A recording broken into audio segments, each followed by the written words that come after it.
Good evening, everyone. Welcome back to Real Reds Talk, your favourite football fan channel made in Manchester. This is the breaking news show, and we've got some. It's a bit of a mixed one today. Some little bits of nice news, but majority is pretty shit news, if we're being completely honest. We're just going to dive straight into it. No introductions needed. Rasmus Hojlund, Mason Mount injury situations. We had a couple of reports coming out from Samuel Luckhurst, who, if I'm being honest, the only thing I seem to see from Luckhurst is just negative stuff. I don't know if you guys feel similar to that, but the only thing he seems to post is just like Donny's staying now, or injury issues, or crisis at Manchester United. There seems to be a lot of negativity, negativity on his part, and I'm not entirely sure why. But we'll dive into it. Make sure everyone leaves a like on the video, comments, subscribes, all that kind of good stuff. So yeah, the report coming out from Luckhurst himself. That the Denmark international's debut for Manchester United, Rasmus Hojlund, could be delayed until after the September international break. But then you have Neil Custard, who's one of our favourites, of course, who's reported that United are hopeful that the striker is able to make the bench in the upcoming game this weekend. So I'm not really sure what the situation is, but regardless, it's still slightly worrying, isn't it, Sam? If we don't have Hojlund, just focusing on him at the minute, does that not emphasise the point that we need to go get another striker in this market? I mean, we've said the entire time, well, at least me and Adam have, and Jay Motti agrees with us, that we've needed two strikers this entire time, haven't we? Because Martial can't be relied upon. Rashford clearly hates playing down the middle, like as evidence from his past two performances anyway. And the ideal situation would have been experienced striker, whether that's Harry Kane or whoever you want, who's able to score 20, 25 goals, and then your backup / young prospect who's going to be groomed into the future next number 9, which would be Rasmus Hojlund. Had we done that, we wouldn't have to worry that much, because Hojlund could take as long as he wanted to get recovered, to get fully fit and get up to speed, and we could have bled him in like really slowly, because we'd have had that experienced striker ready to hit the ground. But we haven't done that, and that's the situation we now found ourselves in, where we've got number 9 who's not played in the Premier League before, is currently injured, and we don't know when he's going to be ready. We've got another number 9 who is consistently injured and we don't know if or when he's going to be fit, or can he even play 90 minutes. And then we've got a left winger really, who is being forced to play number 9 and doesn't really like it or enjoy it. And that's pretty much why we're not scoring goals at the minute, because we don't have a focal point and we don't have anybody. And then our wingers are not performing either, which doesn't help things either. So yeah. There's a couple of quotes from Ten Hag specifically on Rasmus and Marcus Rashford. On Rasmus, he said he really is a front man, very direct to goal, a very good presser, physical presence. And I think in the balance of this squad, we needed that. Alongside Rashford, he's another player who's direct and score goals, and that's all in his mind. But it hasn't necessarily worked out for Marcus Rashford as that number 9. Why do you think that is? Why do you think he doesn't suit that role? Because he kind of has the abilities and of what you would see from certain strikers to play that role. But why is it he doesn't fit that role? What does he not have that a modern number 9 has? It's not rocket science. He's not a striker. Why though? Why is he not a striker? What do you mean? Why is he not? He's not. You're saying it's not rocket science, right? But there's detail as to why he can't play that role is my point. Oh, right, okay. Maybe in another system. I mean, he did that for us before. He's played number 9 before. His breakthrough season, I believe he played as a 9.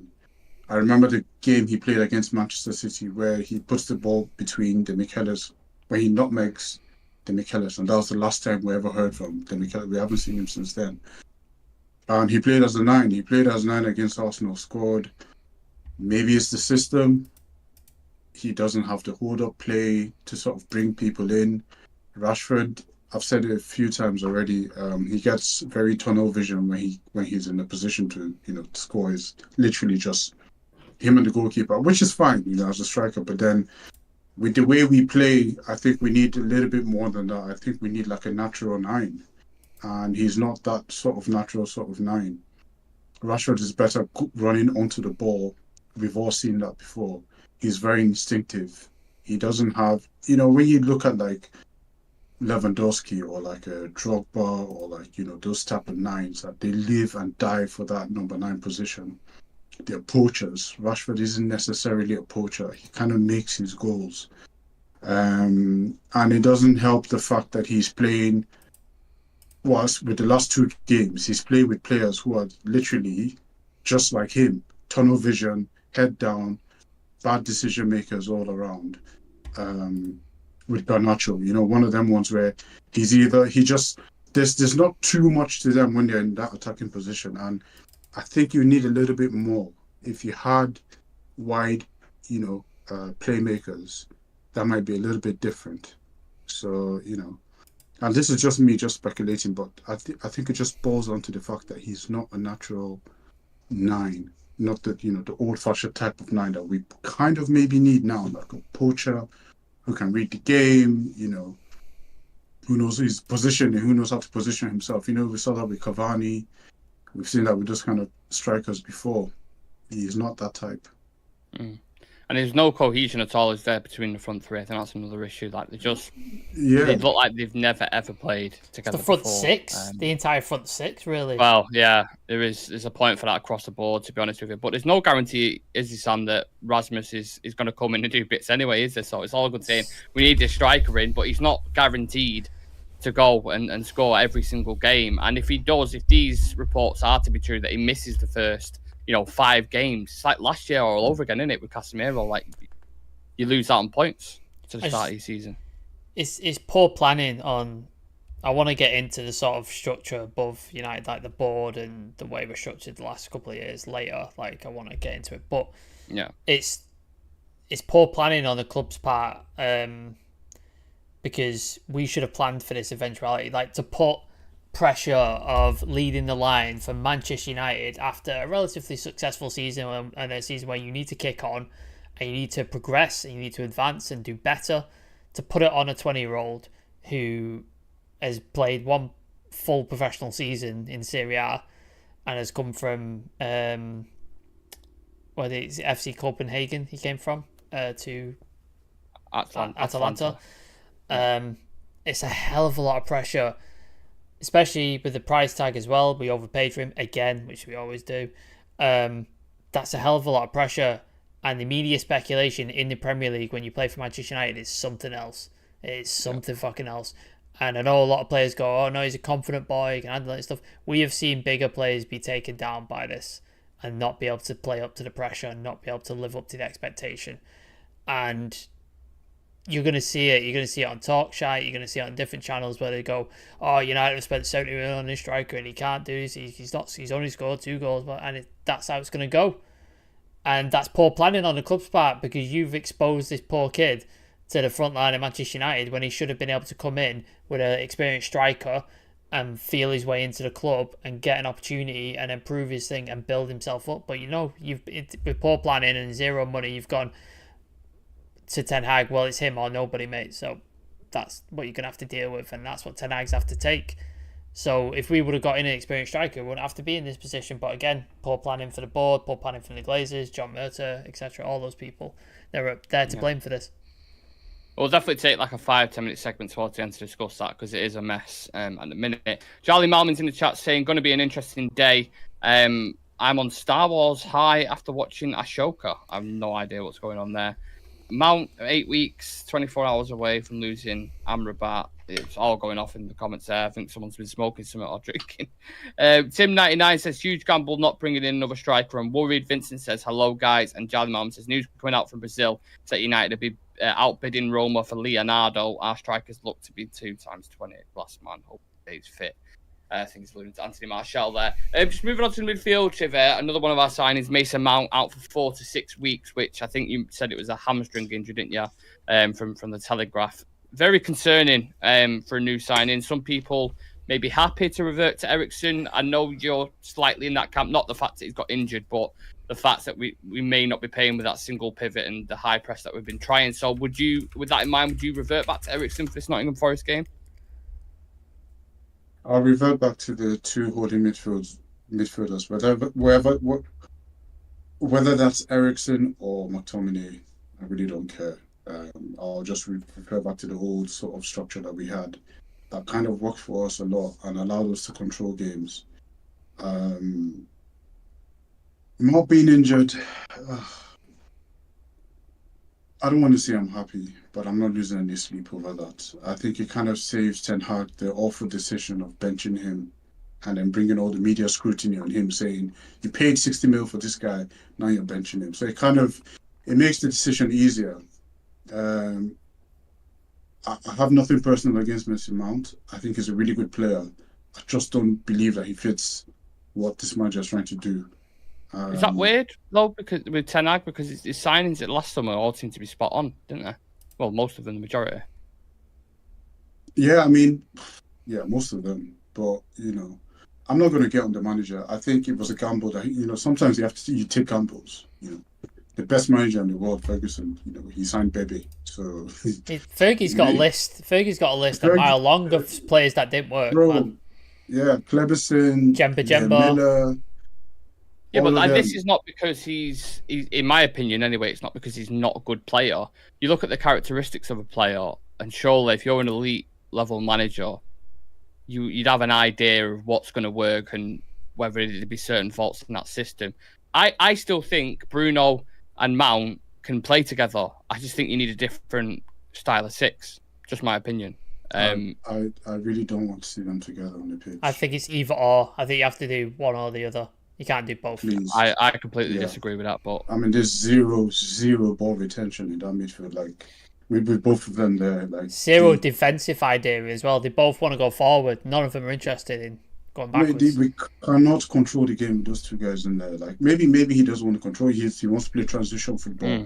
So that answers your question, Nick. He wants to play transition football. He has two players who are really good at that. But the fallback to that is we're wide open.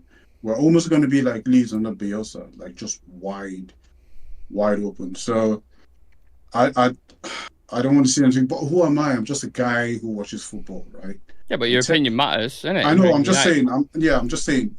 But Ten Hag is, is an experienced manager as one. He lives and breathes football, so I'm still going to have a little bit of faith in him that he knows what he's doing. However, from my perspective, from my layman's perspective, I'd like to say that, please.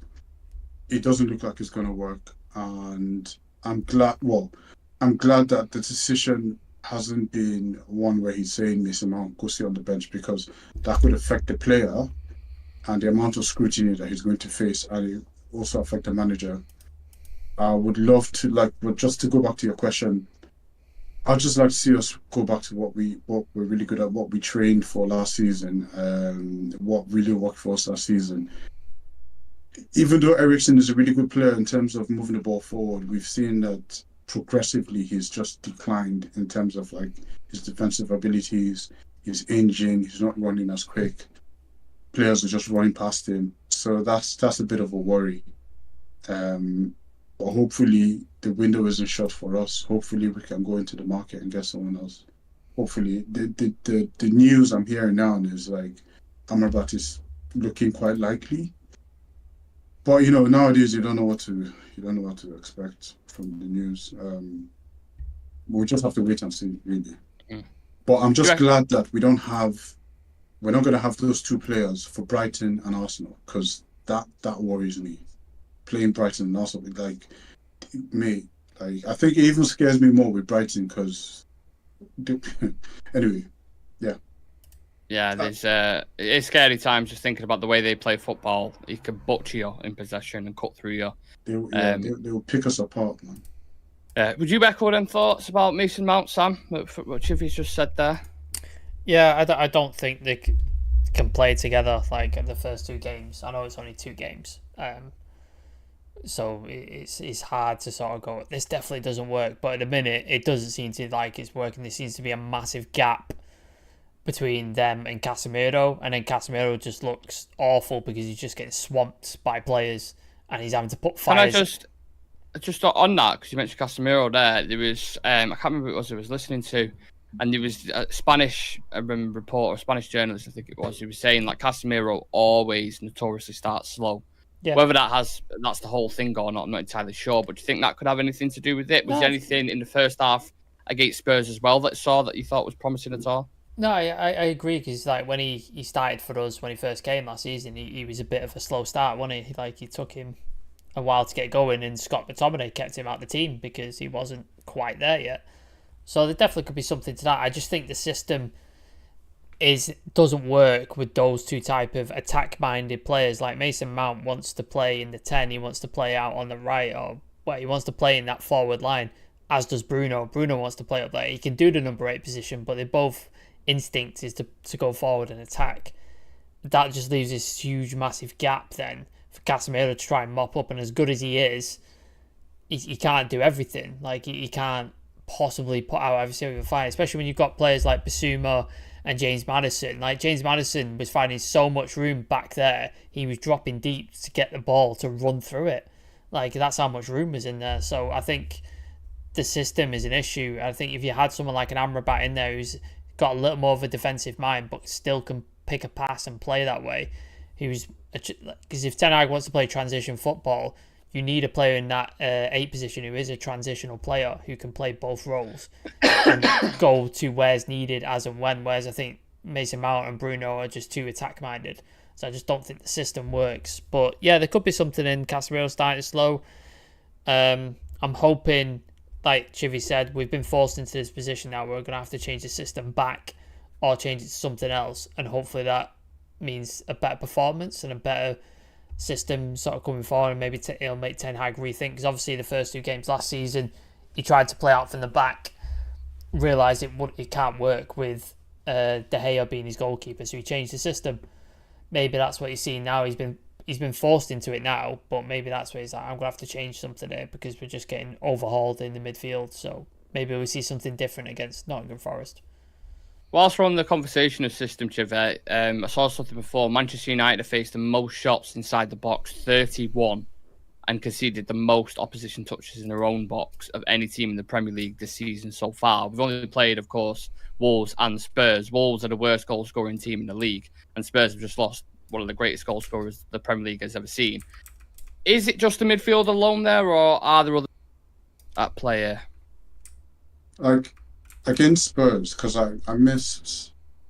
No, actually, I went back and watched it. But against Spurs, it wasn't like Spurs were actually that good. I think we just made them look really good, especially in the second half, because we did have our chances, the first half, and if we took some of those chances, maybe it might have been a better game. Now, I was watching Casemiro in the first half, and I remember there were 2 occasions. I just, I don't remember exactly the timing, but there were 2 occasions where I saw Bruno and Mount push up to close down the players. Now, I don't think that was instinctive. I think that was what they had been training, because it looked very like it was they were following the script.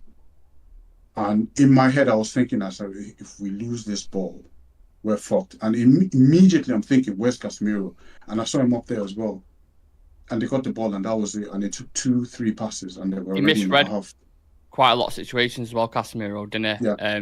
Like stepping in to go for it and then just getting spun. Yeah, but but we're talking about Casemiro here, one of the most experienced defensive midfielders in the world. Like, this is a system he hasn't really played in. Yeah. When he played with Toni Kroos and Luka Modric, like, they weren't running off, controlling games. Yeah, they were controlling games. He just intercept, win it, give back to them. And even against Spurs, there were a lot of really, really good passes that Casemiro made over the top. Yeah. Spreading out to Wan-Bissaka there. And like, he actually, it was really, I don't think there's any player in world football right now, any defensive, you could bring Rodri back and he wouldn't have had a good game. He'd look exposed in the system, wouldn't he? He'd look way too exposed. Yeah. You understand, in the system that we're playing. So it kind of reminded me of Arsenal when we played Arsenal in the pre-season. How it was just wide at the back, and I was like, why isn't Mikel doing anything about this? Because we were cutting them open. So I think it's a system thing. I'm sure we're tired of talking about this now because we've gone on about it for too long. But I really want to see a change. I really, really want to. And I think we might actually see Bruno a little bit back to what we know him to be in this game. So.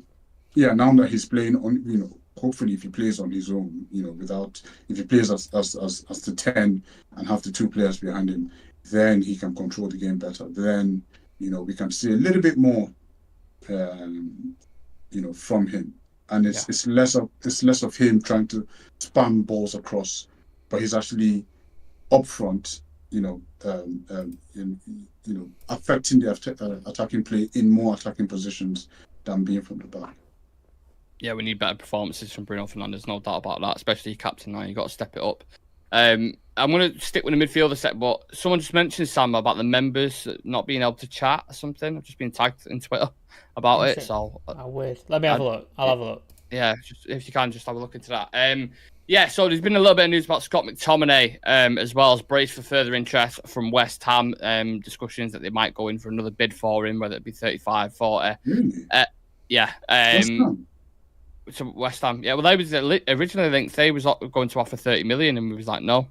So whether they just got three midfielders. Edson Alvarez, Ward-Prowse, Kudus as well. Kudus is a bit of a floater though, when he could, like a mount in it, where he can play like kind of in the attacking areas, I believe. Yeah, but yeah. So he's more advanced, but still, like it's going to get a bit crowded. To be fair, I think they spent money quite well, West Ham. If you look at the money for Rice, to get Kudus, Ward-Prowse, and Alvarez in for less than what you sold Rice for, pretty good business, isn't it? In fairness to him. But yeah, just on McTominay and Maguire as well, because we've had Mike Keegan come out and mention about Maguire that there could be a late twist in that deal. Do you expect them two players to stay now? I don't know, Sam. I don't know who went to last before. Sam, yeah. Do you expect any late twist in them deals? I don't expect them to go. No, I think they're going to stay. Like, you never say never in football. Deadline day is always. There's always someone trying to get someone at the last minute, and you never know. Like, they could come in and make an offer, and then we accept it. I think we made a mistake turning down the Scott McTominay offer. I think we probably should have accepted that, and that could have then been the funding for the Amrabat deal, and then we'd be in a better position. Obviously, the Maguire deal broke down over the wage thing and the payoff, etc. So that is what it is. Like, some people, I agree with him, other people don't. So it's a situation. But yeah, I expect them to be here come September 2nd. Like, I don't expect them to go anywhere unless Saudi Arabia suddenly discover that we've got players to sell and they want to come in and actually give us some money. But I don't. Well, I look at how much Laporte's just gone for. I think it was like 25 million. Yeah. And I'm like, how are you getting £30 million now for Maguire? Look, because Laporte's a far better centre back than Harry Maguire is. But English tax, isn't it? English tax. Yeah, of course. Would we still let him now? Like, this is to any of you. Would you still let him go now with Mount being out?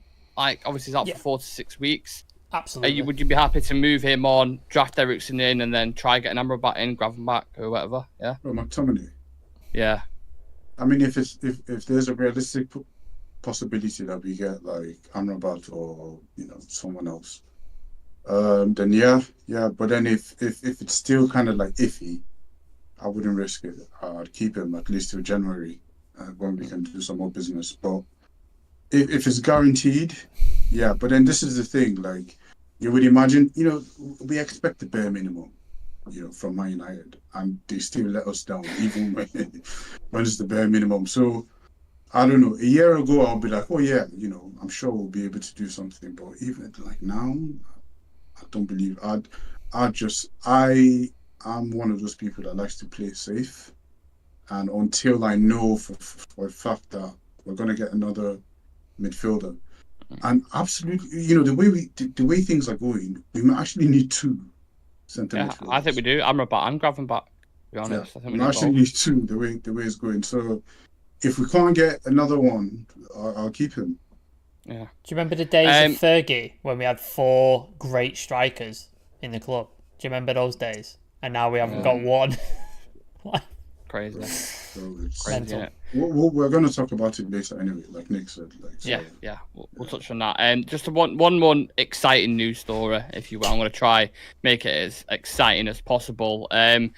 Manchester United and Jonny Evans have been in talks over a deal until the end of the season. It's understood that the situation is likely to be resolved in the coming days. Ten Hag has been impressed by what he has seen from Jonny Evans in training and felt he could prove an experienced option as cover at centre-back. So to go from, who's we linked with at the start? Kim Min-jae. Kim Min-jae at the very start, who's a top centre-back. Tadibo, we've had all these other ones. City win the treble. They sign a £90 million centre-back who's regarded as to be the next one, as one of the best ones in the world in Gavardio. And then we sign Jonny Evans. It's like... And they've just sold a centre-back to Saudi Arabia who would get in our first team. Yeah, arguably. Yeah, you know what I mean? Arguably. I think this is Ten Hag's version of trolling. Like, this is... Maguire, fuck off. If Harry Maguire can't see the writing on the wall with this one... Like, yeah. He's done everything he possibly could to kind of show him that he's done everything, man. Take a hint. Take a fucking hint. Like, this is. He's done everything, but drive him to West Ham himself. Andrew. That's the only thing left he can do. Do you know what I love? I was saying, what I love in the press conferences when he's so straight faced about it as well. He's like, he's our player.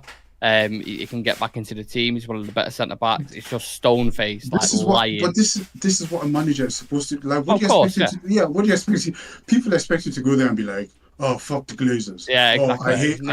I hate. Harry Maguire is never going to be like. What do you expect him to do? He's going to say one thing, and then go back and then say another thing to the rest of the players. I mean, this is the situation where we find ourselves in right now. But on Jonny Evans, like. You know how they go like jumps for boys and all that. Like, I personally, I'm happy with that. Like, not because he's going to improve us, but it's Jonny Evans. Like, you know how they say? Did you ever watch Game of Thrones where they're like, no, let's not discuss that because Sam hasn't seen it. So there's a saying that you must always have a Stark in Winterfell, right? Yes. Yeah, but the way I feel you must always have like an Irishman at Man United, whether it's Republic or Northern. Yeah. There just has to be like that Irish influence there. So I made a mistake on the Paddock watch along because I called him Irish, and then people went mad in the chat saying he's Northern Irish. I was like, oh shit, don't get that wrong. Yeah. Fucking wars been fought over this shit. Let's not get that wrong.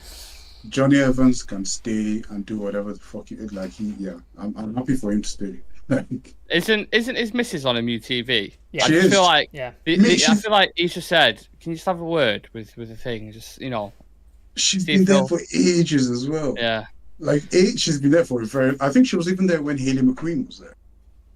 Yeah, it's He's probably ranked Fergie, hasn't he? He's probably ranked Fergie. Fergie's on the board and just gone, boss. Even more evidence that we need to fucking just this takeover. Again, we're not going to talk about that. Don't worry, we're not going to dive into it because we've spoken about it so much. Chivy will leave the chat. Chivy will just but it's even more evidence that we need it. We needed it to happen over the summer. We've kind of missed that boat now, but it needs to happen because there's so much stuff going on.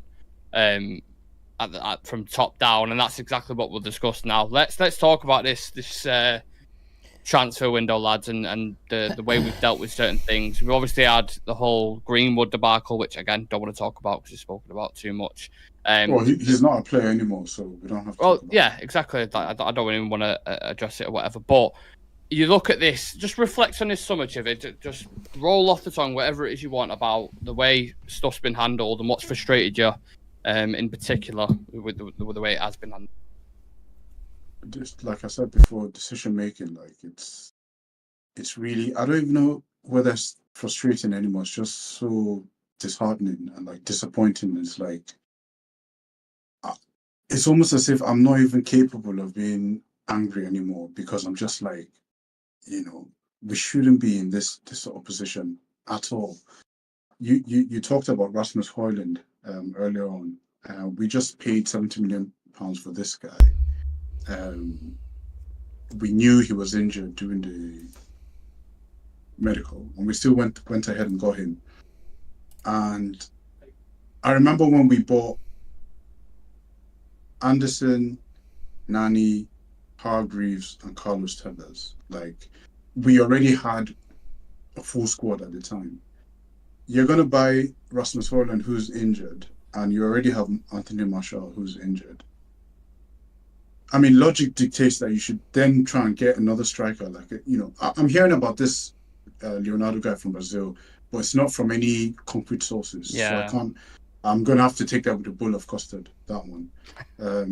I don't even think Neil Custard's touching that one either. I don't even think he's on that one. I love how this custard thing stuck. I love it. Yeah. So the fact that we're just relying on right now, it's just like, okay, we're just hoping right now. Like there's no real planning. I know we've been held back by our transfer funds, so that's been a bit of an issue. But then I'd even expect us to be able to plan, to have better planning. Like, and then when you look at the outgoings, Dean Henderson is an asset. This is a guy who was on the verge of being an England goalkeeper. He is an asset. We can't even make. We're discussing loan deals for Dean Henderson. Scott McTominay is an asset. These are all assets, and we can't even move them. So it makes me wonder. Like, I'm supposed to have faith in these people because I think that they've been in this industry for a very long time. I don't know what's going on. I'm supposed to just believe them, and they just keep letting me down every single time. And it's like, I've beat this drum over and over again. When the takeover happens, I don't care about signing Kylian Mbappe. I don't care about signing Erling Haaland. I want a fucking DOF, a director of football. Somebody who knows what the fuck he's doing. Because this is what's hurting us at the end of the day. We can't shift players, even the players that we can actually make some money. We managed to shift one of our squad players and got 5 million euros for him. That's less than £5 million. So I can go on and on about this transfer market, but it just makes me so sad. Like, yeah, we had so much optimism, after last season. We went to 2 finals, we finished 3rd, defied the odds. And it was like, this is what this guy is doing on, with half a team. Imagine what he'll do with a proper team. And I just wish him and Ragnick could just sort things out. Like, I wish that partnership. The dream. That meme where it says "feel like pure shit, just want Ragnick back." Yeah, I just wish that worked because we had Ralph Ragnick and we didn't really utilize him in the position that we really got him for. I love Ragnick, Just throwing I love him. I loved him. We didn't have him as a coach. We had him. He was supposed to be, someone up there because I know that when it comes to, we would have needed him now where we have like a limited budget because he's good at that, like identifying talent. Alvarez was how much? 15 million. Yeah, exactly. So, players like that, like this is where we would have had someone who has like a strong network in Europe with like smaller teams, bigger teams, well known, well respected. And we have fucking Richard Arnold from, where is he from? Banking. Erskine Young or wherever he went he's from. University with Woodward, didn't he? In Bristol. Yeah, exactly. So Bank of friends. Sam, some people might throw it at us saying that, well, Eric Ten Hag spent £500 million. Would that stick, that statement? What would you say to that? It's true. Like, I understand the thing, but this is what I wanted to touch on. Like, over the last, how long has Fergie been gone? 13, 14 years? No, about longer? 10. 10? So over the last 10 years, we have, I said it in the group chat, we have overspent on, and they all fit into this category, either players who are past their prime, average players, or players who don't perform for United. Every single one of them overpaid, and then they fit into one of those categories. Not single one of them have stepped up and progressed when they've come to United, and it's gone on for so long. And who's responsible for this? It's not the managers. The managers want certain players, and then managers get it wrong with certain players and stuff like that. But who's responsible for buying the players? Directors of football, which we don't have. And the person we did have was Ed Woodward, who's a fucking clown when it comes to football business. Like, should have no business whatsoever doing any transfers or any of that shit. Fantastic commercial, for the club. Commercial, absolutely, fantastic. Carry on doing that. Sponsorships, all that shit. That's fine. Get us noodles from China. Yeah. Why is he involved in football transfers? Why the fuck was he doing that as a banker? It just doesn't make any sense to me. Any other club would look at it and go, the fuck are we doing? Why is a banker running the football transfers? Why have we not got a director of football? Every other club seems to understand this, but United don't. So over the last 10 years, it's just like, name me a player that we brought in who's come in and progressed and made us better, or he's got a lot better. There hasn't been one. The argument I would throw out there, though, is with Manchester United, if a player does get better, they're likely to keep him, aren't they? No, but it happened under Fergie. Ronaldo went, got better. Beckham went, got better. Do you know what I mean? Like, all these players improved under Fergie when he left. Obviously, he had misses, like every club does, every manager does, even Pep does. Pep's had misses. So it happens. Like, I don't expect a perfect hit rate. But when you're paying like 90 million for Anthony, and what has he done? That price, like that. What are we doing? 65 million for is it 65 for Mason Mount? Is that how much? 60 plus 5? No, am I correct? 55 plus 5. Is it 55 plus 5? 60 million for Mason Mount. A guy in the last year of his contract who, personally, I don't rate. Other people tell me I'm wrong, but I don't rate the guy. That's a lot of money, man. For a guy in the last year of his deal, it's a lot of money. And we gave him the number 7. We gave him number 7. Like, what are we doing? That I didn't agree with. Casemiro, one of the best central defensive midfielders in the world, but age 30, has already completed the lot, won fucking everything there is to win, and we're paying 70 million for him. Why? Why are we doing this?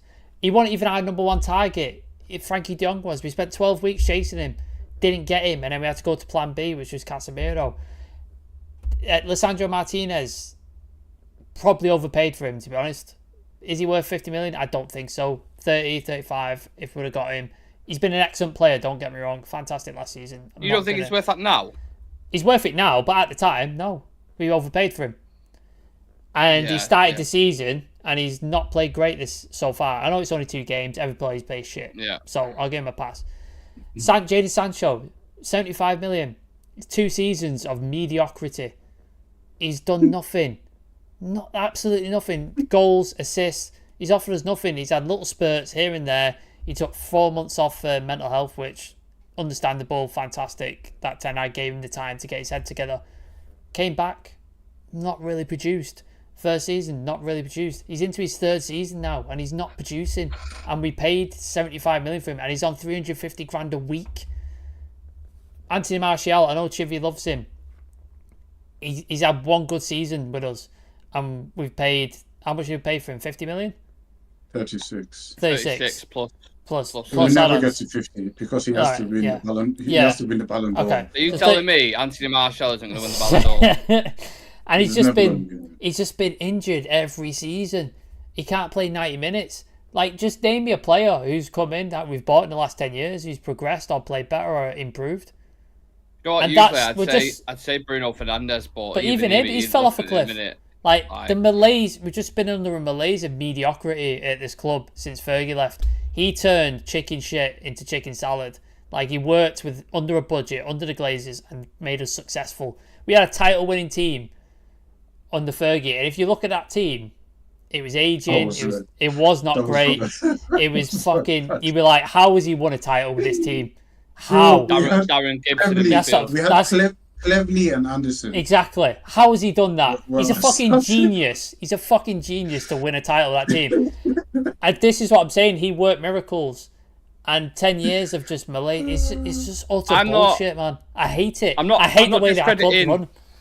I'm not discrediting Fergie here, but at that time as well, there wasn't nowhere near as much competition. Now. True as well. Right now. Also true. But like, if you look at that team, imagine Pep got that team.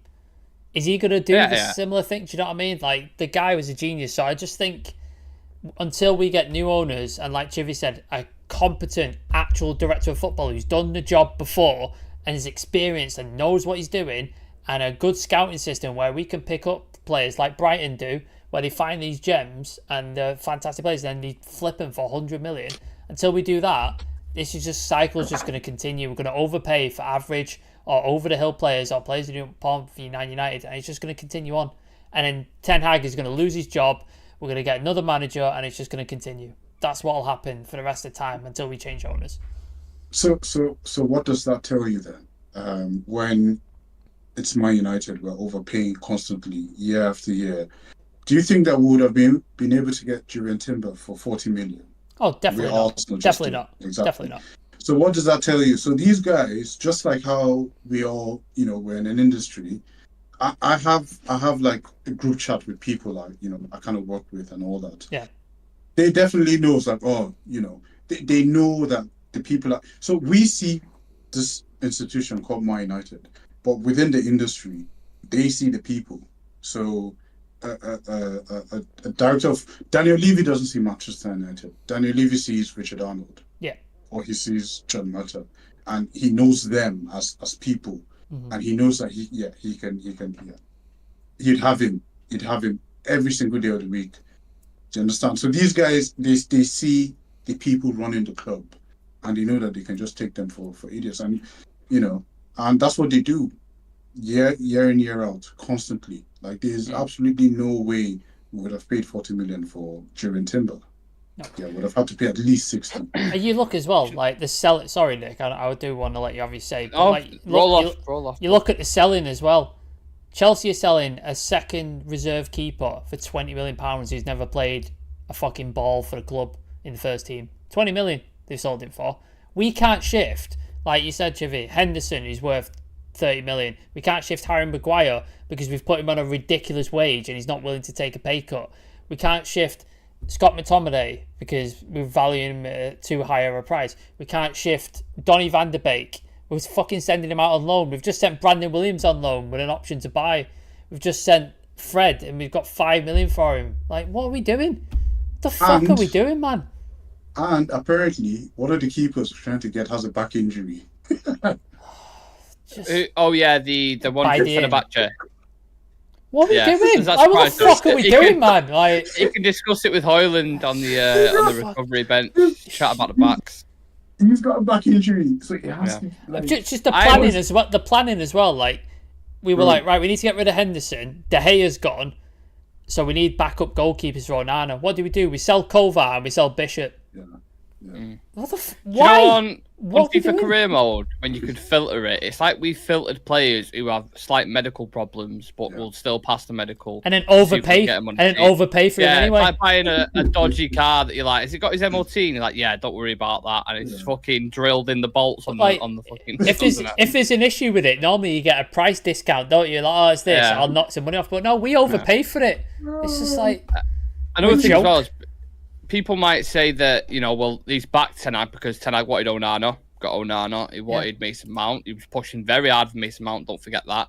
Went and got him. Obviously, Rasmus was kind of secondary to Harry Kane, but Spurs were just being Spurs with that situation. But in my opinion, there's other ways how you can back managers. Yeah. Like, it's obvious that Maguire needs to go.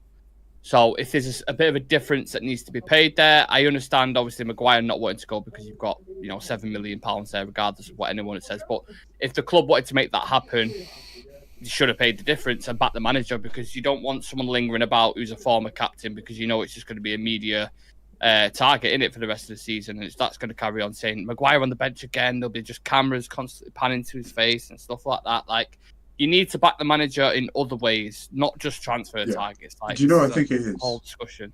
I think it's a bit of an ego thing there, because like when they came for Maguire and McTominay and the table that 60 million thing, I think it was one of them ones where we're like, we don't want to be seen as too easy. Do you understand? Like we wanted to have this sort of image, like status, isn't it? Oh yeah, you can't just come and just these we and everyone knows, like, you're bluffing. You're fucking bluffing. Like, we've got the worst poker face in the world, United, haven't they? Yeah. Bro, they know your hand. Do you understand? Yeah. We know your hand. We know the situation you're in. This is a very good deal. Take it now. Fuck all this pride. Just do it right now. And they're like, no, I saw there's people making points for Harry Maguire. Oh, England international, this and that and everything. Bro, I knew we were going to regret that for not taking that chance when we had it. And like Nick said, if you want to back your manager, it's not just the players you bring in, it's the players you help get rid of, because it's clear as day. And just take the hit, take the loss, let him go. Give him the 6 million or whatever, because you end up, it's just going to come back and bite you in the ass. When you don't qualify for the Champions League and you miss out on all that money, that 6 million is going to be very, very. And then they sack the manager because he hasn't succeeded, which is the same pattern every fucking time. It's like, back the manager, he does well in his first season, second season comes around, they don't fully back him. He doesn't do as well because he can't progress, and then they sack him, and then the cycle continues. It's the same shit every fucking time. We're going to read out some comments very shortly. Appreciate it. There's quite a few in the chat. But I think the one thing that's sticking in my head that's really, really annoying me is the Antony and Sancho situation, because I just think we've paid so much money for them two players, a combined fee of like £150 million. And what I'm seeing from them on a daily game, but like, don't get it wrong, you have the odd games I've seen Antony where he's performed and he's scored some bangers of a goal, like was good against Barcelona, was good on his debut and stuff. But more times than often, he's doing the same things now every single game, and I'm not seeing any progression whatsoever. Same with Jadon Sancho. Nearly 3 years of Jadon Sancho since we brought him in, and that player that he was at Dortmund, he was exciting as fuck. Like, if we would have, it just makes me think, if they would have come and performed to the level that the reason why we bought him, God knows where we'd be now, because Sancho would be regular 100%. We probably wouldn't even have to buy fucking Antony if Sancho had, done the business, because the numbers he was putting in at Dortmund were outrageous. Do you know what the annoying thing with Antony is as well? The one time against Spurs, he went on his right, it fucking paid off, and he was in. And he cuts the ball across, and it's a chance. And he did it once during the game, and he's just like, mate, every other, like, if you're doing it, if you're running that scene, every other opportunity, cut onto your right, just to give the fullback something different to think about. And he doesn't, he refuses to. You know what he's going to do, and the fullback's like, you're going left, mate. I know what's happening. I don't even need to be on the half turn. I could just fucking square it up because I know you're going left. And it's so frustrating. Can I just add something about Sancho before you read the comments? Just really quickly. I think with the Sancho thing, like, last season, the criticism I have towards him is only for last season, because the season that we got him was like always last season. Yeah. And that's when everyone had like a terrible season. So I'm willing to look past that. And when he was coming, he was the player. Yeah. And he had all the hype, and it was supposed to be him. He was going to take the number 7. It was all going to be fine and dandy. Ronaldo comes in. He gets the number 2.5. Everything just kind of changed. Well, Cavani comes in, I think. Yeah. I think he comes with Cavani, yeah. And then all that, Oli leaves, and then Ragnick, and then everyone's just crap. So I'm willing to let him slide with that one. Last season, he has to take accountability for that. But I think I'm hoping that we see a better Jadon Sancho this season, because what I saw in preseason wasn't the best. But I'm seeing someone who's a little bit more playing with a bit of an IQ. He's listening more to his manager.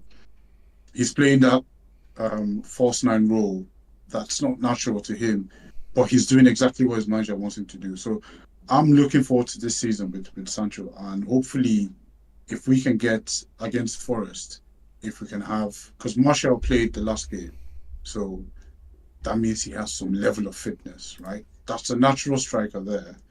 Sancho to play on the right and Rashford on the left.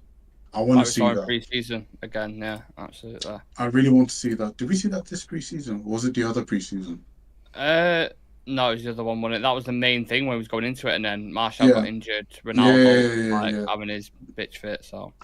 Yeah, but when we had that the other pre-season, they played well. I think we beat Liverpool. Yeah, they look like they actually know each other. Like, yeah, we beat Liverpool like 4-0. Then the Crystal Palace game with all the. We had that one game, didn't we, where they all came on together at a substitute thing, and then there was all those tweets, all those tweets going, "Oh my God, it's happening, it's happening," and then that was it. That was the only time. Yeah. So if we see that, if that's hopefully if we get to see that, because if those two, if I see Garnacho and Antony starting again, fucking. And don't get me wrong, like those guys, right? They're actually decent coming off the bench because then they can be more direct, especially if we need a result. That's when the defender's like, okay, But then starting the game, Jesus Christ, man, I do not want to see that. Well, discussed it after the Spurs game. Wingers who can't retain possession, midfielders who can't retain possession. He's obviously going for that direct transitional game. If he gets it spot on, it's very, very high risk, but very high reward when it does work. You saw the number of turnovers we got against Spurs. I just don't know how sustainable it is over a 60-game season, effectively. You know, if you got players knackered like they were towards the end of last season, and you're going to Anfield on one of the last days, and you're playing at high press, you know, players are tired, they're not putting in as much of a shift, you're going to get absolutely butchered. You need a plan B, don't you? We need a plan B. Like, if we're playing transitional football and then like it's not going to work or it's not quite working in your game, switch to another plan B. Like, switch to something else and sort of see if you can hit it in a different way. What happened against Burnley?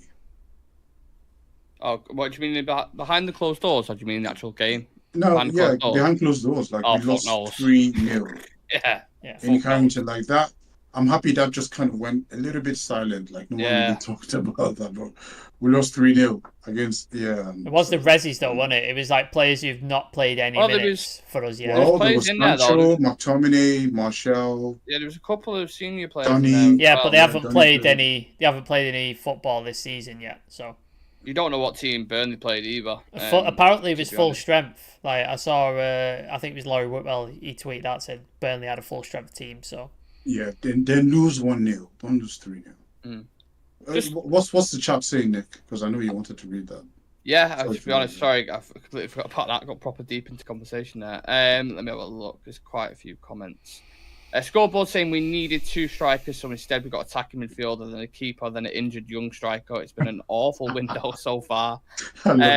Declan Till says, boys, I personally have to ask about the variety of profiles in the squad. They are a hodgepodge, don't know what that is, for different systems, and I worry about that going forward. It's a very smart comment from Declan. Lucky Singh says, let Marshall play Rashford and watch difference for Forest, because there's combinations there. Simple as that. You see the relationship as soon as they're on the pitch. You know each other. Yeah. Luke Shaw's got better. Yeah, I know, but he wanted. He had, like, how many seasons of shite did Luke Shaw have? He was awful for so many seasons. This seems to be a reoccurring thing, though, with a lot of players at United. There's no consistency, whether that's in the team setup, whether that's in individual personnel playing together, whether that's actual level, staying at that level. Like, Shaw was playing well, and then he had that horrific leg break, didn't he? And he was never the same again after that, up until that period just before the Euros, and he was, like, on fire. After that, took another dip, and then it was only under sort of like Ten Hag where he's like had another renaissance and looked absolutely fantastic. Because even the first 2 games of last season, Malacia took his spot because he was fucking awful, and then he worked his way back in. And since then, he was one of our best players last season. But again, like you said, Nick, consistency, like, isn't consistent. Declan Till says Martial is good whenever he plays. The team plays better. I agree. Smart comments. Just doesn't play Sam enough. Says, no, and I wish he did. I really wish he did, because I wouldn't be as worried about Hojlund having all this pressure on his shoulders, because I think them 2 together can handle the mantle. I'll be all right with that. Shah Sam says, agreed, director of football will solve a lot of our problems. Kovar had to be sold. I don't agree with that. I don't think he did. He did. Could have loaned him. Why sell him for 10 million and then bring in a guy from Fenerbahce with half a back for €5 million? Like, make it make sense. Doesn't make sense at all. No, God, are you still driving that lemon, or is it even worse? Vince, I have no idea what you're talking about there, but okay, yeah, we'll wrap it up there, lads, because we've been live for almost an hour now. We've had half an hour of venting about Manchester United, therapy, to be fair, and spoken about some stuff. But it's been relatively quiet on the news front. There's not been that much. It's obviously discussed Jonny Evans, Scott McTominay, and the injuries to Rasmus and Mount, but apart from that, we had a couple of things coming out about the takeover. But Brandon Williams gone on loan, to Ipswich with an option to buy. I could, like, I'm being bluntly honest here. I couldn't give a bollocks about Brandon Williams, to be honest with you. I really couldn't. Like, that's something that should have happened. Why have we not sold him as well? Why have we fucking loaned him? Like, for the love of Christ, just take anything. This is a guy. Get 500k. I don't care. Just get something. Get rid of the guy. Like, what are we doing? And he was all right for Norwich. It's not like he's gone out and just been rubbish. Like, he's sellable for a good amount of money. But it's United. Can I have before we go? Can I have quick predictions for the transfer window now? Any incomings, outgoings? No incomings. Donny on loan, outgoing. And again, that's for the chat as well. People in the chat, incomings and outgoings That's for my transfer guess. window. What are your predictions? I think we get Amrabat at the very minimum. Chivy, don't break my heart, Chivy, please. I'm just saying, but I also think it's going to be a typical Man United transfer season where it's like doom and gloom, and then the last 2 days we just get this flurry. We pay like, 50 million for Amrabat. It's fucking the last day. Like we're gonna be guess in another 2 weeks. They've lowered the price, haven't they? Trust United to fucking like buy it. Do you know what I mean? We'll give you 50. Yeah. We'll give you 50. I know it's the last day of the window. We'll give you 50. I really hope that we're overreacting, and I really hope that the next in a week's time we'll all be celebrating like I don't know some crazy buy or something, because this is what they did. They've done it before many times. Like Casemiro and Antony last year. Casemiro and Antony last year. I remember when we had what's his name, Di Maria, and who's the other guy, Falcao. Yeah, they kind of just woke up. I was like, what the fuck, like. because that window was shite, and then all of a sudden we get these wonderful players, and then the others. So we're gonna do the typical Man United thing, and they'll just like fluke some player towards the end and just make us happy. Can I make a prediction as well? Because I'm not on the Forest preview tomorrow, but I'm going to predict that Antti Elanga scores against us on Saturday. Because that would be the most United thing ever, when we sell a player and then he comes back and scores against us. I've predicted it right now. It's written in the stars. Sam, what's your predictions for the transfer window? Did you say incomings and outgoings? No incomings, and then maybe Donny on loan. That'd be it. Wow. Sorry, mate. Sorry, Nick. I'm just devastating Nick's day. Nick's day's been ruined. What? I saw his face was like, and then I said something and he just went. Oh man, that is depressing, isn't it? Try to be optimistic in that, but Amrabat to go, no one to go out. I think they're saying one midfielder and one defensive player, says Prabhav. Big up to Prabhav. I can't see us getting Amrabat. If Liverpool get rid of Mo Salah, they'll go for Amrabat. Them positions don't necessarily correlate to this, so I don't think. I think he means like with the money they would have. Oh right, I'm with you. Yeah. But again, I don't think Salah goes Saturday, to be honest. I think he stays. A goalkeeper, nothing else. Apparently it's a scoreboard, so there's not a lot of people feeling positive. I'll go. I'll be slightly more positive as always. I think. Oh God, I don't even know. I think we'll get Amrabat in. I do think we'll get that. I think Donny will go somewhere. I don't know where, but we'll go somewhere. I think Maguire goes. I think I'm gonna go out on the limb and say. I think it's gonna be a surprise. Yeah, I think we're in for some,